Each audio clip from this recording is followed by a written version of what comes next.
It's tiny, it's epic, it's dungeons. What is it? It's tiny, it's epic, it's dungeons. What is it? Well, let's review it. Let's review it.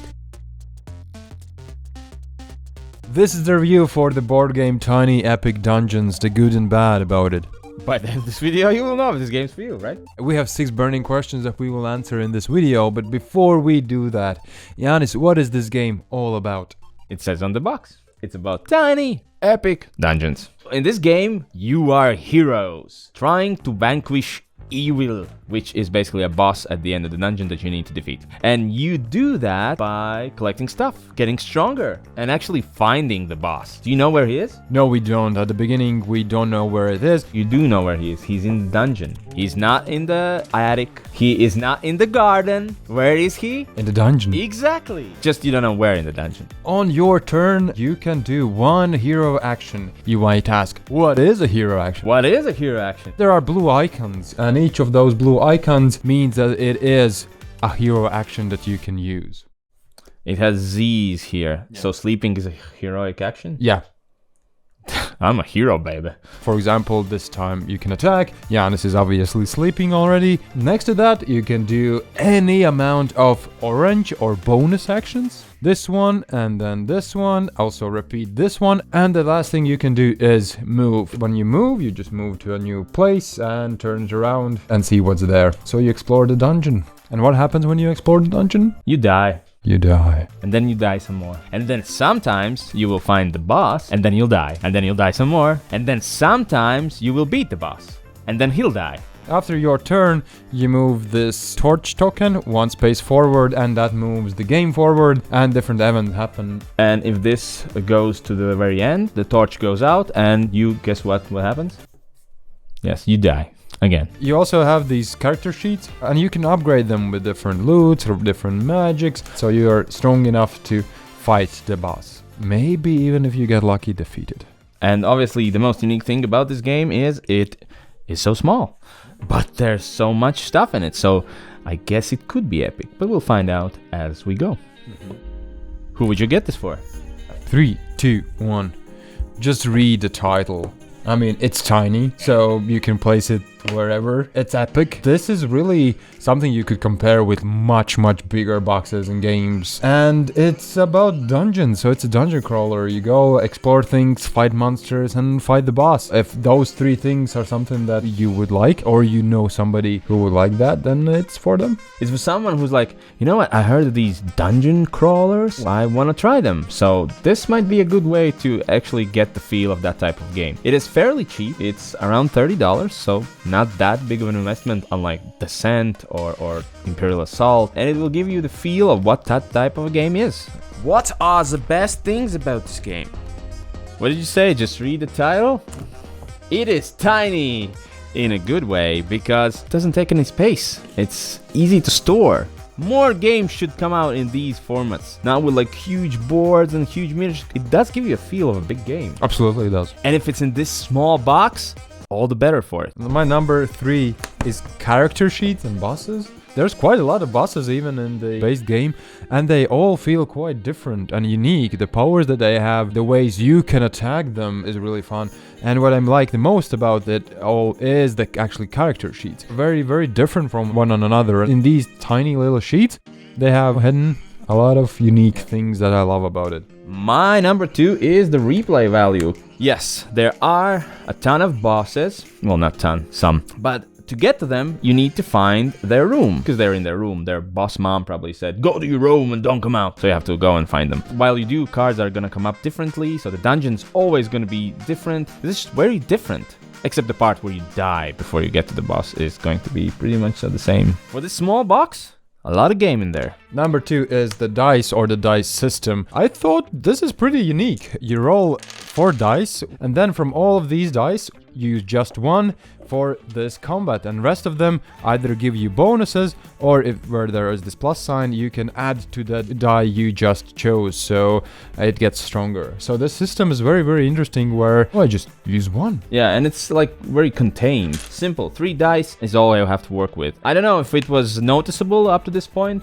but for me, this game is tough to beat. I don't know. Do you think they got it? I died a lot in this game, like a lot. And you might think it's a bad thing, but for me, in co-op games, I feel it's a great thing. I feel like, okay, next time. It just makes me more want to come back to this game, to beat it, to try to get to that boss and try to win it. It's a plus for me, and a big plus. First thing which I like the most about this game is loot and upgrade. When you kill somebody, you get loot. When you search specific room, you get loot. Some of the equipment will have specific symbols. For example, this lion symbol right here. And you can collect this armor that has the symbol. You can collect weapons with this symbol, and they are called sets. The more items you have from a single set, the more powerful they become. And just collecting the right items at the right time is so satisfying. Yeah. And you can really feel how much stronger you get by getting these items. I think that's one of my favorite things in co-op games in general, that feeling of upgrades, of improvements, of getting better at this game and your character getting stronger. And it's very, very well made here.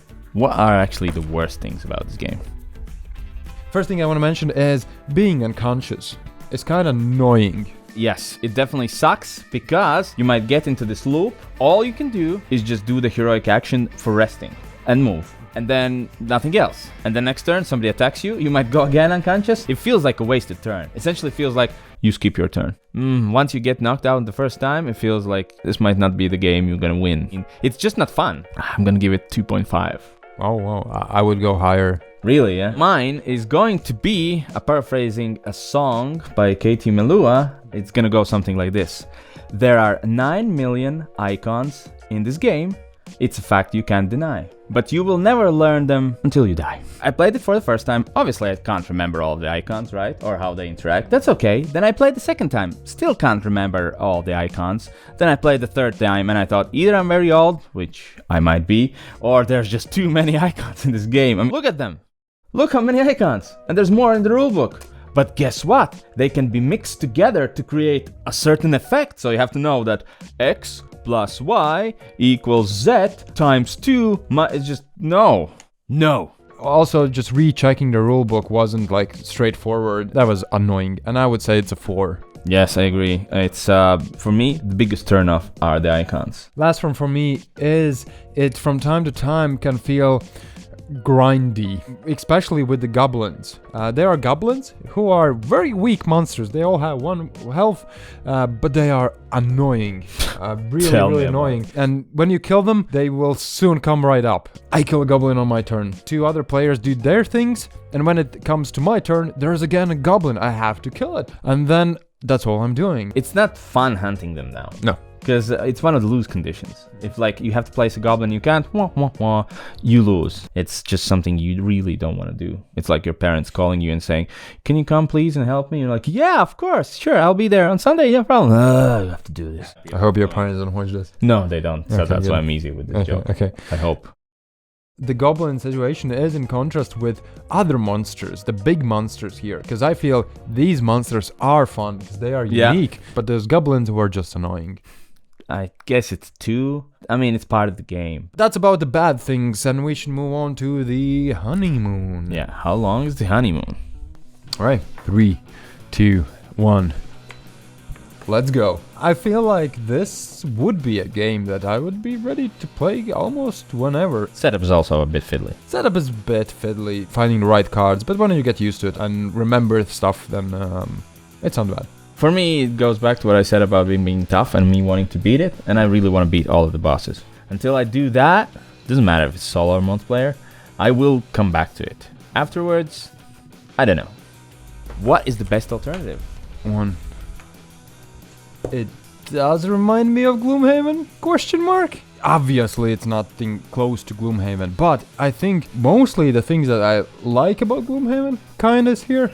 And the things that I don't like about Gloomhaven is here. If you like the grindy feeling of doing similar things all over again, then it's there.